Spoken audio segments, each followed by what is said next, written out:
Shqipëria vijon të përmirësoj pozicionin e saj në raportin e fundit të Freedom House për liri në botë, duke arritur në 69 pikë, një rënditje me 1 pikë krahasuar me vitin e kaluar dhe duke u rënditur në krye të vendeve të Ballkanit Perëndimor. Ky rezultat konsiderohet një tregues pozitiv për zhvillimin demokratik në vend dhe për përpjekjet për forcimin e institucioneve. Pas Shqipërisë rënditet Malizi me 68 pikë, Maqedonia e Veriut me 67, ndërsa Kosova ka shënuar gjithashtu përparim duke arritur me 61 pikë. Më tej vijnë Bosnia dhe Hercegovina me 54 pikë dhe Serbia, e cila rënditet e fundit në rajon me 53 pikë. Diferenca mes vendeve mbetet relativisht e ngushtë, por tregojnë dinamika të ndryshme zhvillimi në aspektin e të drejtave politike dhe lirive civile. Raporti vlerëson se Shqipëria ka një histori zgjedhjesh konkurruese dhe një kuadër institucional që lejon ushtrimin e lirive themelore. Liria e besimit dhe ajo e tubimit respektohet në përgjegjësi, ndërsa media dhe shoqëria civile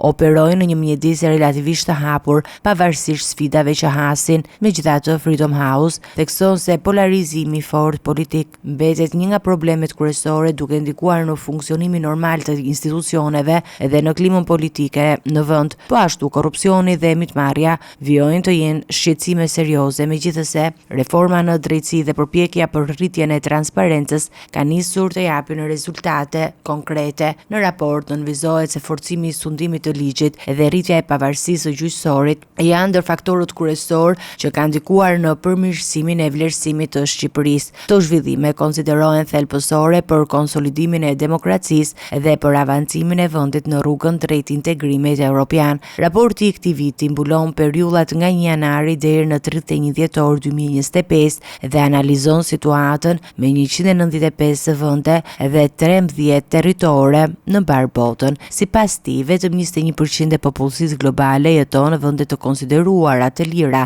një rënje e ndjeshme nga 46% që ishte në dekada më parë. Ky trend global tregon për sfidat në rritjen ndaj demokracisë, duke e bërë edhe më të rëndësishme progresin e vendeve si Shqipëria në forcimin e lirive dhe të drejtave themelore.